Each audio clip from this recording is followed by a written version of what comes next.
Tense એટલે કાળ. ટેન્સના 3 પ્રકાર હોય છે, એક પાસ્ટ, એક પ્રેઝન્ટ અને એક ફ્યુચર. પાસ્ટ એટલે ભૂત, પ્રેઝન્ટ એટલે વર્તમાન અને ફ્યુચર એટલે ભવિષ્ય. એમાં પણ પાછા 3 પ્રકાર પડે છે, સિમ્પલ, પછી કન્ટિન્યુઅસ અને પરફેક્ટ. આ સિમ્પલ, કન્ટિન્યુઅસ અને પરફેક્ટથી ટોટલ 9 પ્રકાર થાય ટેન્સના, જેમ કે simple past tense, simple present tense, simple future tense, past continuous tense, present continuous tense, future continuous tense, past perfect tense, present perfect tense, future perfect tense. આમાં છે ને સાહેબ, સિમ્પલમાં ઊંધું જવાનું. Simple past tense, simple present tense, simple future tense. પણ બાકી બધામાં વી શેપ રાખવાનું. Past continuous tense, present continuous tense, future continuous tense. પરફેક્ટમાં પણ વી શેપ રાખવાનો. Past perfect tense, present perfect tense, future perfect tense. તો આ 9 જે પ્રકાર છે એ આપણે લખી નાખીશું. તો પહેલો પ્રકાર આવશે સિમ્પલ. સિમ્પલના 3 આવે છે. 3 વખત હું સિમ્પલ લખી દઉં.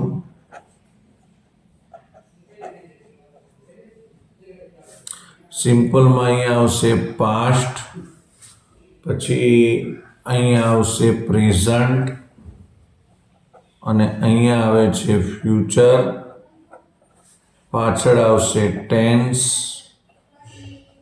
તો સિમ્પલના 3 પ્રકાર થઈ ગયા. એવી જ રીતે હવે આપણે કન્ટિન્યુઅસના 3 પ્રકાર કરી દઈશું. વચમાં લખી દઉં કન્ટિન્યુઅસ, કન્ટિન્યુઅસ, કન્ટિન્યુઅસ. અહીંયા લખીશું ટેન્સ,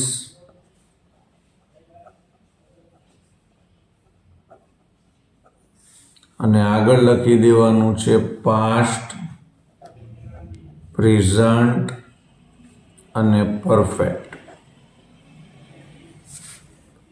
એવું જ હવે અહીંયા આવશે ફ્યુચર. 7, 8, 9 પરફેક્ટના. Perfect, perfect, perfect.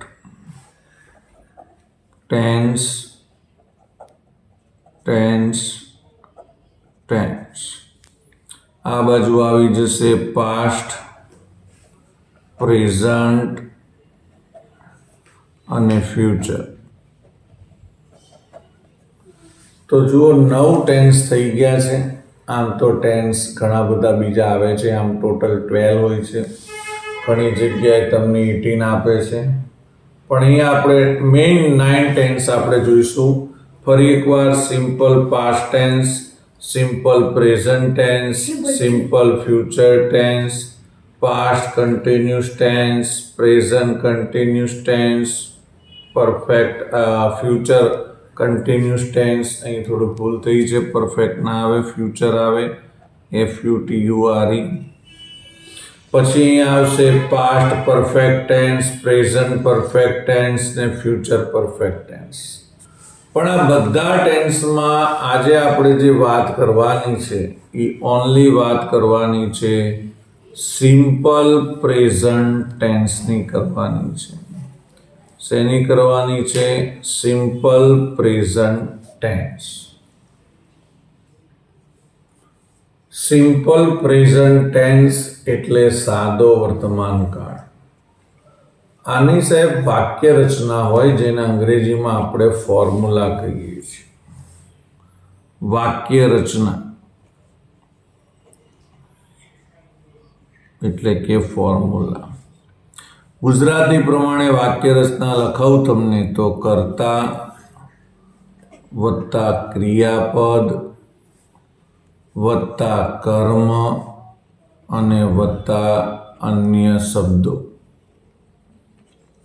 અને ઇંગ્લિશ પ્રમાણે હું તમને ફોર્મ્યુલા લખાવું તો થશે subject plus V1 plus object plus અધર વર્ડ્સ. તો આ જે વાક્ય રચના છે એ સિમ્પલ પ્રેઝન્ટ ટેન્સની વાક્ય રચના છે. કર્તા પ્લસ ક્રિયાપદ પ્લસ કર્મ પ્લસ અન્ય શબ્દ.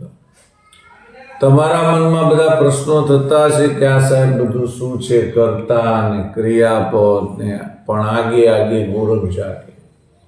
ધીમે ધીમે તમને આગળ જઈશું એમ ખબર પડશે. હવે સિમ્પલ પ્રેઝન્ટ ટેન્સમાં 3 એવા પર્સન છે, હી, સી, ઇટ.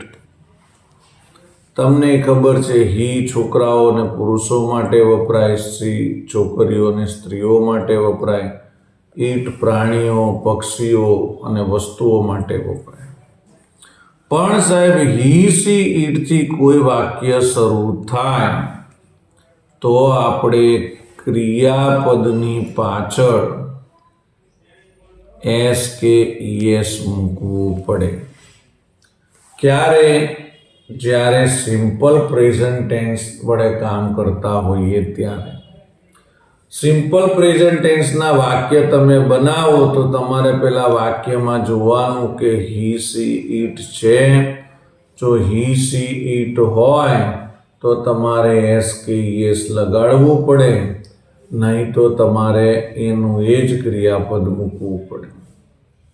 આ બધું શું છે ને એ આપણે હમણાં ખાલી જગ્યા કરીશું એટલે તમને ખબર પડશે. પણ તમને એનું એક એક્ઝામ્પલ આપી દઉં. જેમ કે અહીંયા લખેલું છે I blank to school every day, અને બ્લેન્કમાં તમને આપેલું છે ગો. આ ગો શું છે ખબર છે? ગો એ ક્રિયાપદ છે. પણ તમે જુઓ અહીંયા હી, સી, ઇટ કશું છે નહીં, તો આપણે ગો છે ને ગોનું ગો જ લખવું પડે, એમાં કોઈ ફેરફાર આવે નહીં. પણ સમજો આઈની જગ્યાએ વાક્યમાં હોત he blank to school every day, અને અહીંયા ગો આપ્યું હોત તો ગોનું થઈ જાય ગોઝ. કેમ ગોઝ થઈ જાય? કારણ કે વાક્ય હીથી ચાલુ થાય છે. મેં તમને બધું એ જ કીધું કે હી, સી, ઇટ આવે તો ક્રિયાપદની પાછળ એસ કે ઈએસ મૂકવું પડે. પણ હવે પ્રશ્ન એ છે એસ ક્યારે મૂકવું ને ઈએસ ક્યારે મૂકવું? હજી આપણે એક એક્ઝામ્પલ લઈએ. We blank to play on the ground.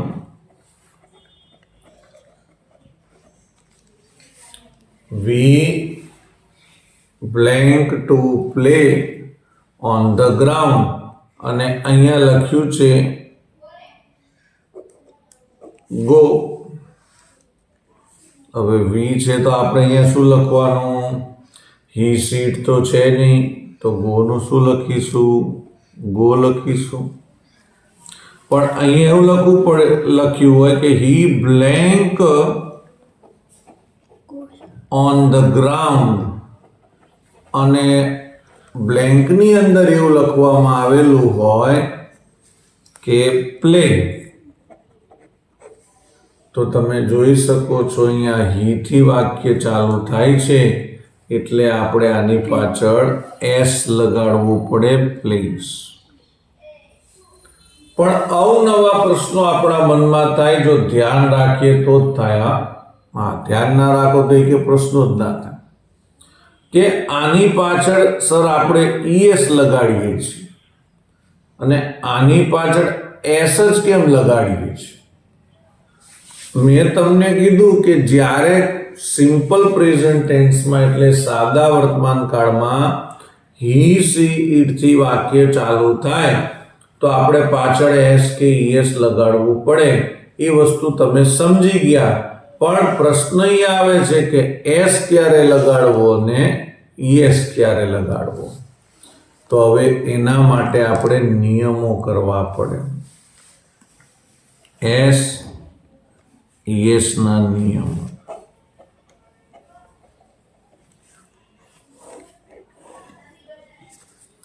જો મિત્રો તમને એક વાત કહી દઉં, આપણે બહુવચનના નિયમો શીખ્યા હતા, સિંગ્યુલર પ્લુરલ તમને ખબર હોય તો. એમાંના જે પહેલા 4 નિયમો છે ને, એ 4 નિયમો એસ કે ES ના નિયમોમાં આવશે. પહેલો નિયમ હતો કે જે સ્પેલિંગની પાછળ S, SH, CH, X, O આવે તો તેની પાછળ ES પ્રત્યય લાગે.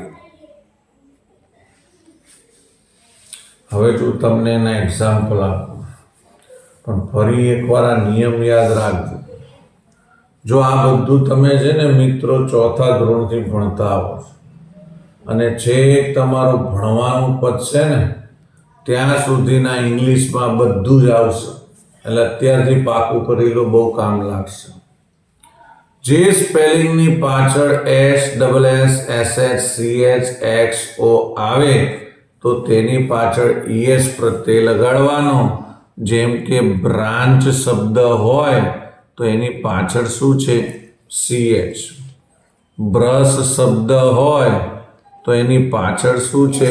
SH. ક્લાસ શબ્દ હોય તો એની પાછળ શું છે? SS. બોક્સ શબ્દ હોય તો એની પાછળ શું છે? X. ગો શબ્દ હોય તો એની પાછળ શું છે? O. તો આ બધાનું આપણે સાહેબ જ્યારે એસ કે ES લગાડવાની વાત આવે સિમ્પલ પ્રેઝન્ટ ટેન્સમાં તો આ CH છે એટલે પાછળ શું લાગશે? ES. SH છે એટલે પાછળ શું લાગશે? ES. SS છે તો પાછળ શું લાગશે? ES. X છે તો પાછળ શું લાગશે? ES. O છે તો પાછળ શું લાગશે? ES. તમે એમ કહેશો કે સાહેબ બધામાં ES જ લાગે, પણ લાગે જ ને, બધામાં ES જ લાગશે. કેવી રીતે ખબર છે? કારણ કે અહીંયા CH છે, SH છે, SS છે, X છે, O છે અને નિયમ કે છે જે સ્પેલિંગની પાછળ S, SH, CH, X, O હોય તો આપણે ES લગાડવું પડે. નિયમ નંબર 2, એમાં એવું હતું કે જે સ્પેલિંગની પાછળ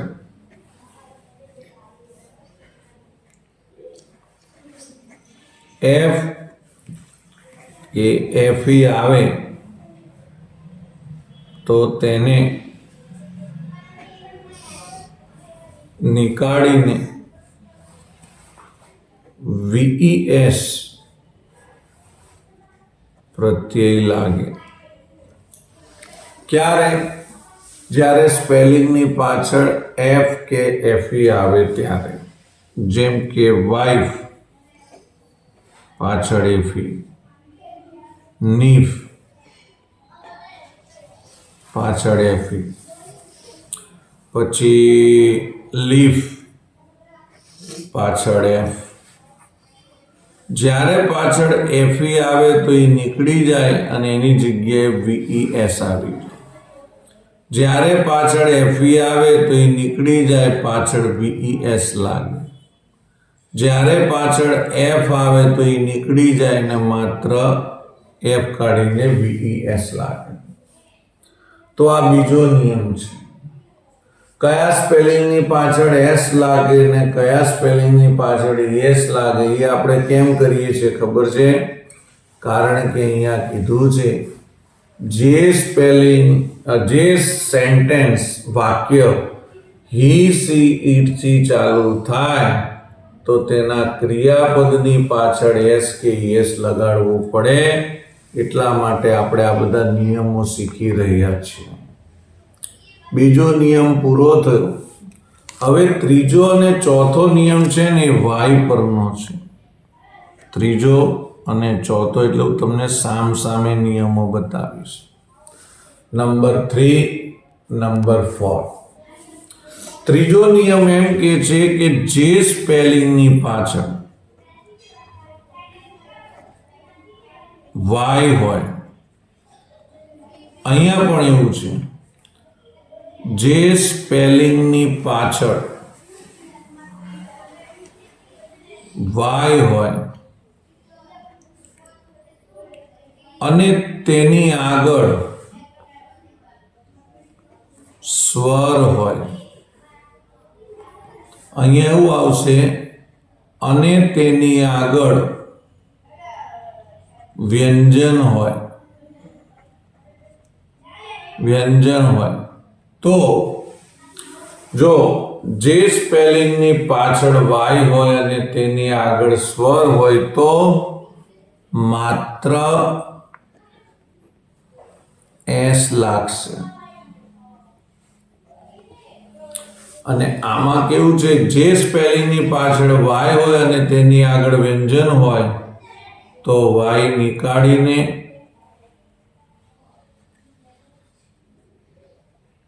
માત્ર IES લાગશે.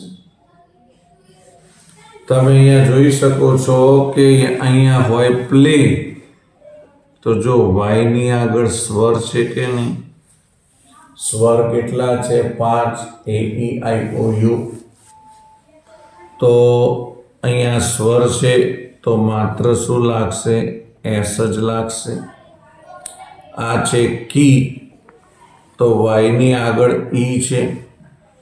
સ્વર છે તો માત્ર એસ જ લાગશે. પરંતુ અહીંયા કીધું છે વાયની આગળ વ્યંજન હોય તો વાય નીકાળીને IES લાગે. તો એના માટે એક સ્પેલિંગ છે ટ્રાય. છેલ્લે શું છે? તો કે છેલ્લે વાય છે. વાયની આગળ શું છે? આર છે. આ સ્વર છે AEIOU ના, એટલે આ વ્યંજન છે. વ્યંજન હોય તો વાય નીકળી જાય અને IES લાગે. એવો ને એવું સ્પેલિંગ આપણે લઈશું ફ્લાય. વ્યંજન છે, વાયની આગળ શું છે? વ્યંજન, તો વાય નીકળી જશે ને એનો IES થઈ જશે. તો આ 4 નિયમો થયા. હવે છેલ્લો 5મો નિયમ આવે છે, નંબર 5. જે સ્પેલિંગની પાછળ ઈ હોય તો માત્ર તેની પાછળ એસ પ્રત્યય લાગે. ક્યારે? ઈ હોય તો. જેમ કે સમજો કે ક્લોઝનો સ્પેલિંગ આપેલો છે તો પાછળ શું છે? ઈ. તો આપણે શું કરવાનું? એસ લગાડવાનું. બીજો માત્ર ઈ હોય એવો સ્પેલિંગ લઈએ, લવ, LOVE, લવ. એમાં પણ પાછળ ઈ છે તો એમાં શું લાગે? એસ લાગે. તો આ 5 નિયમો થયા. અને છેલ્લો 6થો નિયમ છે, જ્યારે ઉપર મુજબના એકેય નિયમો ન લાગે ત્યારે એસ પ્રત્યય લગાડવું. જો ઘણા છોકરાઓ આ બધા નિયમો છે ને જોઈને ગભરાઈ જાય, ઓહો 6 નિયમો સર પાકા કરવાના પણ ધીમે ધીમે રોજ તમે આ નિયમોને વાંચશો, સમજશો, તો તમારે પાકા નહીં કરવા પડે, એની જાતે જ થઈ જશે. પણ હું તમને કહી દઉં કે આ નિયમોનો ઉપયોગ આપણે ક્યારે કરવાનો છે. તો આ નિયમોનો ઉપયોગ આપણે સિમ્પલ પ્રેઝન્ટ ટેન્સમાં કરવાનો છે. અને એ ક્યારે કરવાનો? જ્યારે હી, સી, ઈટ થી વાક્ય ચાલુ થતું હોય તો. હી, સી, ઈટ થી ચાલુ ન થાય તો આ નિયમનો આપણે ઉપયોગ કરવાનો થતો નથી. હવે સિમ્પલ પ્રેઝન્ટ ટેન્સની આપણે બ્લેન્ક લઈશું. અહીં સરસ મજાની સમજૂતી માટે ઘણી બધી બ્લેન્ક આપી છે અને એમાં આપણે રીડ મૂકવાનો છે. તમે નિયમ યાદ રાખજો. હી, સી, ઈટ થી વાક્ય ચાલુ થાય તો આપણે એસ કે યસ લગાડવાનું, નહીં તો લગાડવાનો નહીં. ચલો હું પહેલા જોઈ લઉં. આ હી, સી, ઈટ નથી. આ હી, સી, ઈટ નથી. આ છે રાજ, હીમાં આવે. આ હી, સી, ઈટ નથી. આ હી, સી, ઈટ નથી. હવે જેમાં હી, સી, ઈટ નથી ને એમાં તો રીડના રીડ જ લખી દેવાના. એમાં કોઈ જાતનો ફેરફાર કરવાનો નહીં. ધ્યાન રાખજો. પરંતુ આ લખેલું છે રાજ, એ હીમાં આવે. હીમાં આવે એટલે એસ કે યસ લાગે. હવે રીડમાં પાછળ ડી છે તો એસ લાગશે કે યસ, પણ ડી છે ને એ એકેય નિયમમાં આવતો નથી, માટે માત્ર એસ જ લાગશે. એટલે અહીંયા આવશે રીડ્સ. આપણી સામે અત્યારે શ્રેયાબેન અને ચેરિશભાઈ બેઠા છે, તો હવે આપણે એમને થોડો લાભ આપીશું. અડધો કલાકથી સરસ એ લોકો ભણે છે. તો હવે ચેરિશને આપણે પૂછીશું, આમાં એસ કે યસ લાગશે? આની અંદર આમાં લાગશે, આમાં લાગશે, આમાં લાગશે. બરાબર. ચેરિશભાઈ સમજી ગયા છે કે આ એકે હી, સી, ઈટ નથી એટલે લાગશે નહીં. પણ મીનાબેન સીમાં આવે એટલે એને કીધું કે એમાં લાગશે. Very good, well done. તો પહેલા જેમાં નથી લાગવાના ત્યાં હું ટીચના ટીચ લખી દઉં છું. એમાં કોઈ ફેરફાર હું કરતો નથી. એમના એમાં આપણે બધા લખી દઈશું. હવે મીના છે તો આપણે ચેરિશભાઈને પૂછીશું કે એમાં આ ટીચની પાછળ એસ લાગશે કે ઈએસ? યસ. કેમ ઈએસ લાગશે? બોલો. છોકરી એટલે છોકરી છે એટલે ઈએસ લાગશે એમ નહીં. બોલો શ્રેયાબેન. તેની પાછળ સીએચ છે. આની પાછળ સીએચ છે. મારા ભાઈ છોકરી હોય તો એસ કે ઈએસ લાગે, પણ એમાં ઈએસ ની જ કેમ પસંદગી કરી, એસ ની કેમ નહીં? તો નિયમ નંબર 1 કહે છે કે જ્યારે કોઈ સ્પેલિંગની પાછળ S double S S S CH X O હોય તો જો સીએચ આવી ગયો ને તો એની પાછળ શું લાગે? ઈએસ લાગે. હવે આપણે શ્રેયાબેનને લાભ આપીશું. કેચ લખેલું છે. શ્રેયાબેન, મને તમે કહેશો કે આમાં એસ કે એસ લાગશે? ના. ચાલો, આમાં ના. હા. ના. ના. Very good. કેમ નહીં લાગે મને ખાલી કહેશો? તેમાં ને સી આ ચારેયમાં હી, સી, ઈટ નથી. અને આ સિરીઝ છે એ છોકરાનું નામ છે એટલે હીમાં આવી જાય. પહેલા જેમાં નથી આવતા એમાં એનું જ આપણે લખી દઈશું. CATCH, CATCH, CATCH catch, CATCH catch. હવે આની અંદર કેચ છે તો શું લખાશે? બોલો. ઈએસ. કેમ યસ લગાડશો તમે? પાછળ સીએચ છે. આની પાછળ સીએચ છે એટલે આપણે એને લગાડીશું E S. Well done, very good. હવે પાછા ચેરિશભાઈને આપણે ટર્ન આપીશું. ચાલો, હવે અહીંયા લખ્યું છે બ્રાઇટ. બ્રાઇટ લખેલું છે ને? ચલો મને કહેશો તમે આ આઈમાં આવશે, યુમાં, વીમાં, હેમાંગમાં તો આવે ને, ધ્યેયમાં બરાબર. હવે રાઈટ લખેલું છે ને આજમાં નહીં આવે એમાં એનું લખી દઈશું, કોઈ ફેરફાર નહીં રાખીએ આપણે, સરસ રીતે લખી દઈશું. પરંતુ જે હેમાંગ નામ આપેલું છે તો નક્કી કરવાનું કે આની પાછળ એસ લાગશે કે ઈએસ. બોલો ચેરીશ, શું લાગશે? એચ લાગશે. H K S? હા, તો એચ ક્યાંથી આવે? એસ કેમ લાગશે? ઈએસ ના લગાડાય? કેમ ના લગાડાય? ખબર ઓછી પડે છે તને. બોલો. બરાબર. નિયમ નંબર 5 એવો હતો કે જ્યારે કોઈ સ્પેલિંગની પાછળ ઈ હોય તો માત્ર એસ જ લાગે, તો આપણે લઈ લીધું એસ. અમુક છોકરાઓ શું ભણવા બેસે છે પણ કોણ જાણે ધ્યાનમાં જ હોય છે, કંઈ ખબર પડતી નથી એમને. ચલો હવે આપણે ફ્લાયની બ્લેન્ક છે તો એ આપણે જોઈ લઈશું. ફ્લાયની બ્લેન્ક, ચલો શ્રેયાબેન બોલશે, આમાં લાગશે એસ કે યસ? આની અંદર આમાં હા કે ના લાગશે? આમાં આની અંદર ચલો જેમાં નથી લાગતું એમાં આપણે ફ્લાય લખી દઈશું.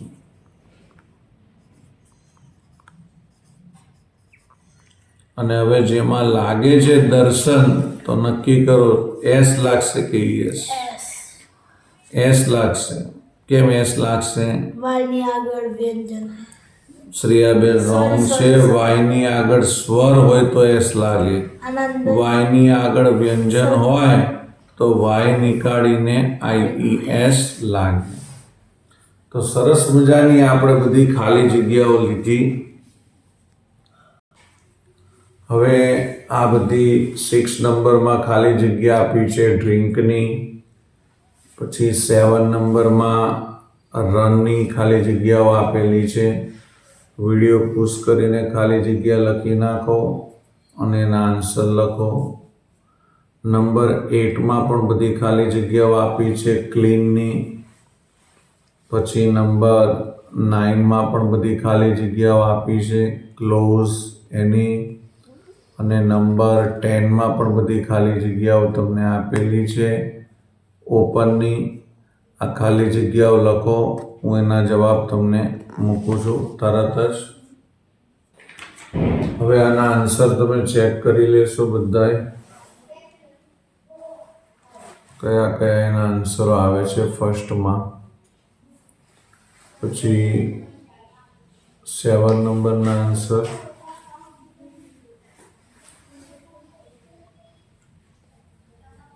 એટ નંબર, પછી આવે છે 9 નંબર, અને પછી આવશે 10 નંબર. સ્ટાન્ડર્ડ 6 ધોરણ 6નું આ પહેલું ચેપ્ટર છે, ધોરણ 7નું આ પહેલું ચેપ્ટર છે, ધ સિમ્પલ પ્રેઝન્ટ ટેન્સ. આમ તો 6થા ધોરણમાં આવે છે, 5મામાં પણ આવે છે, સેમ 1માં પણ આવે છે ને સેમ 2માં પણ આવે છે. પણ આ ધોરણ 7નું સત્ર 2નું પહેલું chapter the simple present tense, એનો આપણે અહીંયા પહેલો ભાગ પૂરો કરીશું. બીજો ભાગ પછી લઈને આવીશું. બાય.